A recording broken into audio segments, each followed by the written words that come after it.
ไม่สำคัญ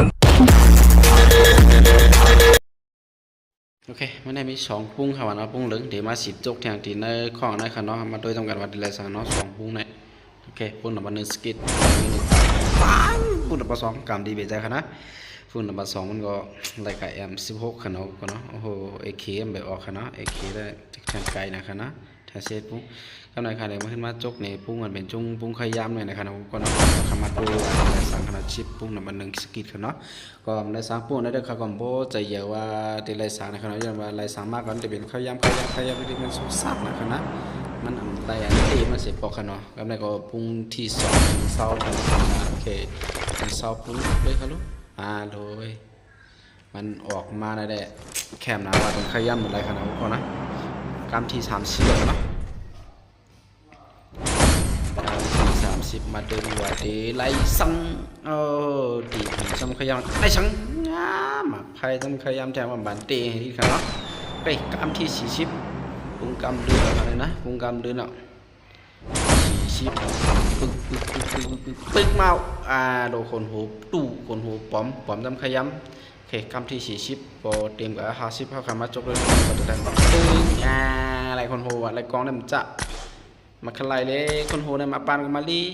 เฮ้ยกำไรเขามาหายกันน้ำเคียงค่ะเนาะกำไรเนาะน้ำเคียงค่ะก็จะมี1ปากไป1ปุ้งเลยค่ะเนาะ1ปากไป1ปุ้งอันนั้นสุดขาดมาเมื่อขาดโจกในเดี๋ยวจะใส่ดีโหใจค่ะเนาะขาดใส่ดีน้ำเคียงค่ะเนาะขาดมาใส่ดีซื้อพื้นแนวค่ะเนาะโอเคกำไรค่ะอันกันมายกกำทิน1ปุ้งมันค่ะเนาะโอเคไปโจเรียนมาเนี่ยไปโจไข่ปอกค่ะนะปุ้งน้ำเคียงนะโอเคมาหายกัน1ปุ้งค่ะเนาะมาเด้อครับลูกปักไป1ปุ้งแล้วว่าแต่ละกำที่1เอาครับเนาะกำลัง1ปุ้งตามสุดครับเนาะมาเยาโย่ทางใน1ปุ้งกำสุดไหนก็เยอะกว่าหนักกับโอเคกำลังครับมายกกันไป10ปุ้งครับเนาะ10ปุ้งยกได้รู้ว่าแต่ละสังมาเลยเจ้าน้ำเขียงปักไปปุ้งเนี่ยเดี๋ยวบ่มไล่ได้มันมาใจเมียวมันมาเลยดิจูมาครั้ง2เดือนตำรวจผีขึ้นออกมาได้กันได้การที่21ปุ้งค่ะเนาะมาการที่21ปุ้งค่ะเนาะ90ก็ค่ะเนาะยกกำลังก็80ค่ะเนาะจุดได้2ไล่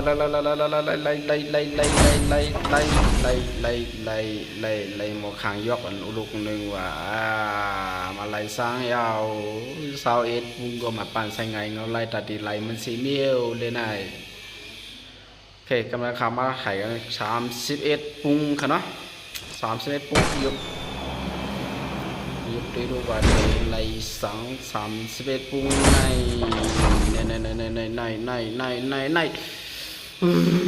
มันมาไล่สังขนาดกูนะบอกว่าสกิดได้เยอะมาว่าสกิดได้จังไร40ไปขนาดเดินหรือขนาดจูมาครั้ง2เดือน1ปากปุ้งเนี่ยโบตัวแล้วก็ได้ตื่นไหลยาวว่าญาซื้อยกผืนหนึ่งมาคลายเลยเป็นสีของแทงก่อนเป็นใจสีแดงแทง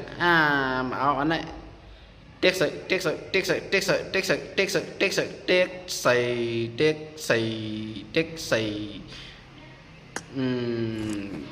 มันแข็งยาแล้วเขาเปย์ของอีสังเขาเนี่ยตัวรู้ไอ้คนนั้นเนี่ยต้องร่วมดีนะจุกน้ำเขียงไรเนี่ยมาโหยอกกันลูกกันมาเดี๋ยวไอ้สังเอามากำลังแทงกำที่กาหาเต็มหูขนาด1ปากปุ้งแล้วมันก็เอามาได้เราคันจูมาครั้ง2เดือนเพราะมันออกตื่นจุจกใส่มาแจงกำเลยเราที่ขนาดก็นะเป็นอะไรมันเขียนวันในขนาดขัดจกมาครั้งขนาดนั้นออกไปมาลูมีสากิดมาโอ้จกมาปากปุ้งเลยถึงไร2เมียวซื้อมาโห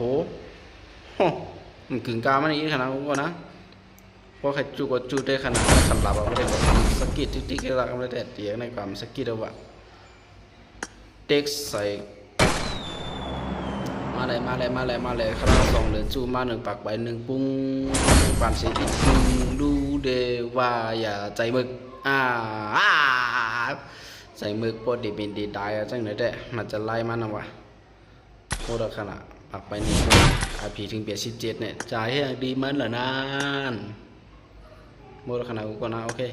ว่าเราจะคลิปวิดีโอกันลิมที่เลยที่ซีเตสสิคอยบันคันไลเขาอยู่ปัตนามาหาคันจังยากันดีในการสำเร็จสีกันเนาะกันก็มาขาเกมมาปุ้งเดินแทงพวกปุ้งค่ะเนาะพวกปุ้งมันก็แทง11ปุ้งเอามาแทงพวกปุ้งโอแทง5ปุ้งค่ะเนาะมาเก็บที่ในกรรมค่ะนะกำลังก็กันมาหยบตีปุ้งเหลืองค่ะนะปุ้งคำค่ะเนาะหยบแทงสิพวกปุ้งค่ะที่ในสั่งเลยค่ะเนาะหยบขึ้นไก่แล้วก็ตกลงมาหางแอดดอกออกไม้สั่งนอโนมาคลายอันนั้นชื่อแทงหยบขึ้นไก่ออกมาหางแอดดอกสั่งนอตกมาก่อนแล้วก็แกะถ่ายสกิดเลยสกิด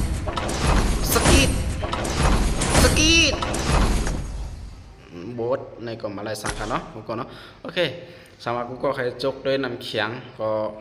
จูดด้วยค่ะเนาะ1 ปากต่อ2 ปากนั่นแหละเหมือนจังคาได้หันค่ะเนาะ1 ปากกูในพวงดังสุดขยันจูดไรเสขาจกอำไล่ในค่ะเนาะกูก็นอนอะไรมากกว่าที่เหมือนกูก็หันจะในค่ะเนาะตื่นว่าเปลี่ยนคำตายอีกค่ะเนาะโอเคสำหรับใส่คลิปวิดีโอค่ะเนี่ยก็อย่าลืมที่ไลค์ซีติดซับสไครป์กันข้อ YouTube ด้วยFacebook MP Gaming ค่ะเนาะFacebook ได้ติดเตรียมไว้มาคุ้นคูค่ะนะไปไล่เรียกซิงเรียกไปไล่โอเค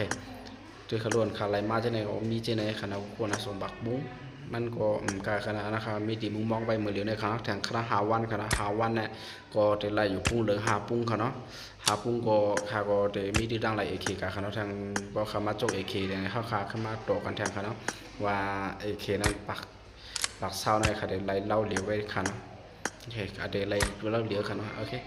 ทำไมก็ขามาด้วยขวนเนี่ยนะครับในข้อมูลใหม่ครับบอกไว้เสียMP ยิ่งนะครับเป็นมีขาเรียนไว้ครับเนาะกูก็ทางว่าจะเป็น MP Gaming เด่นตรงขานะครับมั่นใจครับเป็นมีขาเรียนไว้ครับเนาะข้อนะครับเนาะครับมันมีขาเรียนไว้เสียครับก็ว่าจุไปปุ้งนำเขียงเสียเตียนมาจกปันในครับเนาะก็มาจกแล้วก็มันนั่งหาในครับเนาะไล่ครับเนาะโอเคเราคลิปนี้ก็เลยมีนะครับไม่สุกวันนี้ครับสิครับ let's go เนี่ยกันคลิปหน้า